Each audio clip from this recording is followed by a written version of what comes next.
గత 4 రోజులుగా కురుస్తున్న వర్షాలకు ఉమ్మడి ఖమ్మం జిల్లా వ్యాప్తంగా వాగులు వంకలు పొంగిపొర్లుతున్నాయి. భారీగా వర్షాలకు పెద్దవాగు ప్రాజెక్టుకు 4 చోట్ల గండిపడింది. దీంతో పంట పొలాల్లోకి వరద నీరు చేరి భారీగా పంట నష్టం జరిగింది. వరదలతో నివాసాలను కోల్పోతున్న ప్రజలు పంట నష్టంతో సర్వం కోల్పోయారు.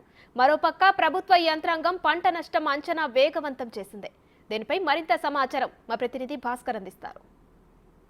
ఖమ్మం ఉమ్మడి జిల్లా వ్యాప్తంగా 4 రోజులు కురుస్తున్న వర్షాలకు వాగు వంకలు పొంగిపోతున్న నేపథ్యం ఉంది. మొత్తానికైతే ఏజెన్సీ ప్రాంతమైన అశ్వరాపేట నియోజకవర్గంలో మొత్తం భారీ ఎత్తున కూడా 4 నుంచి వర్షాలు కురవడంతో పెద్దవాగు మొత్తం కూడా వరద పోటం ఎత్తింది. దాంతోపాటు ఫలితంగా చూసుకుంటే మాత్రం 4 వైపులా కూడా ఇక పెద్దవాగుకు సంబంధించి ప్రాజెక్టు గండిపడిన నేపథ్యం ఉంది. అయితే పొలాలు మొత్తం కూడా ఇసుక మేటలు పడడంతో రవాణా మొత్తానికైతే మొత్తం రవాణా వ్యవస్థ మొత్తం అస్తవ్యస్తంగా తయారైపోయింది. అయితే ఈ యొక్క ఇసుక మేటలు మొత్తం పంట పొలాల్లోకి వచ్చిన తర్వాత ఈ యొక్క పంట పొలాల మొత్తం చేతికి అంటే పంట ఇది ఏపుగా ఎదిగే సమయంలోనే ప్రాజెక్టు పొంగిపొర్లిపోయడంతో పాటుగా గండిపడడంతో వరద నీటితో పాటు ఇసుక మేటలు రావడంతో రైతులకు నానా రకాల ఇబ్బంది పడుతున్న నేపథ్యం ఉంది. దీనికి సంబంధించి ఇప్పటికే అధికారులు కూడా స్థానిక ఎమ్మెల్యే జారీ ఆదినారాయణ నేతృత్వంలో మొత్తానికైతే ఈ యొక్క ఎంత పొలం డ్యామేజ్ అయింది అనే దానిపై కూడా గ్రామాలలో మొత్తానికి కూడా సర్వే నిర్వహిస్తున్నారు అధికారులతో. దీనికి సంబంధించి గ్రామస్తులు మనతో పాటు మాట్లాడుతున్న ఒకసారి ఏం జరిగింది, ఎలా జరిగింది, గ్రామస్తులు ఇప్పుడు మీకు నష్ట నివారణ కోసం రెవెన్యూ అధికారులు వచ్చేసి నష్ట నివారణ రాసుకుంటున్నారు.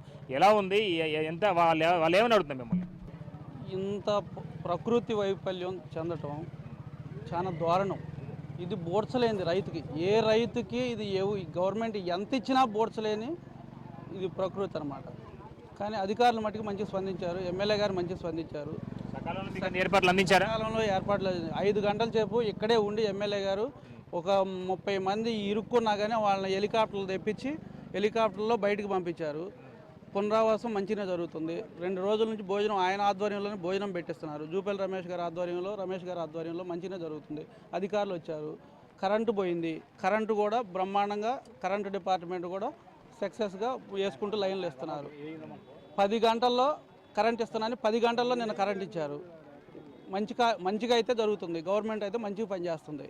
మొత్తంగా చూసుకోవచ్చు ఇప్పటికే రైతులకు సంబంధించిన ఎంత పంట నష్టం జరిగింది అనే దానిపైన కూడా ఈ మొత్తానికైతే అగ్రికల్చర్ అధికారులు మొత్తం కూడా ఏఈఓ ఆధ్వర్యంలోనూ అని గ్రామాల వారీగా తిరుగుతూ ఏ పంట ఏ రైతు వేసిండు, వ్యవసాయంలో ఉన్నటువంటి ఒకవేళ వ్యవసాయంలో అగ్రికల్చర్ వేసారా, లేకపోతే పత్తి వేసారా, లేకపోతే ఈ యొక్క నెక్స్ట్ ఒకవేళ నార్మల్ వేసారనే దానిపై కూడా లెక్కలు సేకరిస్తున్న నేపథ్యం అయితే ఉన్నది. అయితే దీనికి సంబంధించి దానికి సంబంధించి మీకు నష్ట నివారణ సంబంధించి అధికారులు మీకు ఏమైనా ఆదేశాలు ఇచ్చారు?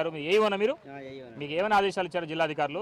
మీరు ఎంతవరకు నష్ట నివారణ చేస్తున్నారు? 18/7/2024 తేదీన వచ్చిన భారీ వర్షాలకి మన గుమ్మడివల్లి పరివాహ ప్రాంతంలో వచ్చిన పంట నష్టాలను ఏదైనా శాండ్ కాస్టింగ్ అన్న పంట అంటే నేల కోతలు గురైనవి ముందుగా తక్షణంగా ఎంతమంది రైతులు ఎఫెక్ట్ అయ్యారు, ఎంతవరకు పంట నష్టం డ్యామేజ్ అయ్యింది అనేవి తెలుసుకోవడానికి మనకి కలెక్టర్ గారి ఆదేశాల ప్రకారం మేము వ్యవసాయ అధికారులు ఇక్కడికి రావడం జరిగింది.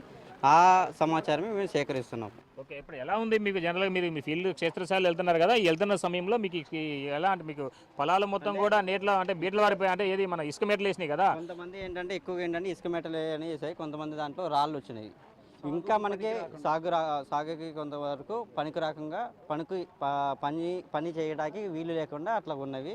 ఇంకోటి ఏంటంటే ఇంకా మనకి నాట్లు ఇంకా కొంతమంది చాలా వరకు నర్సరీ అంటే నారుమడి స్టేజ్లో ఎక్కువ ఉంది కాబట్టి ఎక్కువైతే పంట నష్టం జరగలేదు కాబట్టి కొంతమంది వేసారు నాట్లు, ఎక్కువైతే నారుమడిలు అనేవి డ్యామేజ్ అనేవి ఎక్కువ జరిగింది, డ్యామేజ్ అయినవి. పత్తి పంట కావచ్చు, మిర్చి కావచ్చు, లేకపోతే మొక్కజొన్న. మిర్చి అయితే నారుమడి ఒకటి, పత్తి అయితే నీట మునిగినాయండి. అది ఇంకా 2 రోజుల తర్వాత వాటి ఎట్లా ఉంది వాటి పరిస్థితి అనేది చూస్తాము. క్షేత్రస్థాయిలో వెళ్తున్నారు కదా, మీకు అసలు రైతులు ఏమని చెప్పుకుంటున్నారు, మీరు ఏమని రిపోర్ట్ అవుతున్నారు? రైతులు ఎక్కువ ఏంటంటే మాకు శాండ్ కాస్ట్ ఎక్కువ జరిగింది, ఇసుక మేటలు ఎక్కువ ఏర్పడినాయని చాలా మంది అదే చెప్తున్నారండి. పంట నష్టం కంటే ఇసుక మేటలు ఎక్కువ పడ్డాయి. అంతేనండి. పంట ఇప్పుడు అనేది ఏంటంటే ఇసుక మేటలు బట్టి అవి వచ్చి చూసి రాసుకుంటానని చెప్పి మాట్లాడారు. అంతే, రైతులు అంతవరకే చెప్పారు. మన జారీ ఆదినారాయణ గారు చూసుకోవట్లేదు అని అంటాం కదండి. వస్తుండవు నైట్ పగులు అనుకుంటే తిరుగుతూనే ఉండవు, ఎమ్మెల్యే గారు తిరుగుతూనే ఉండవు. తిరగలేదని అయితే మేము చెప్పట్లేదండి, అది మాకు ఆశ్రయం ఇస్తుండవు, అది వాస్తవం అండి.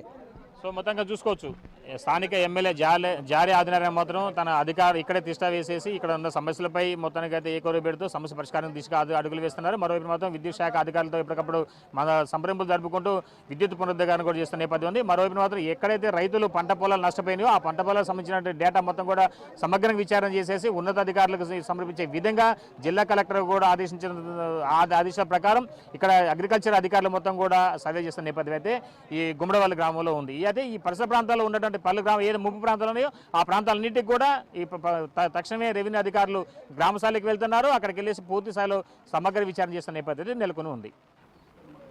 ఇదే కొంత తాజా పరిస్థితి. సంపద భాస్కర్, బిగ్ టీవీ, గుమ్మడవల్లి.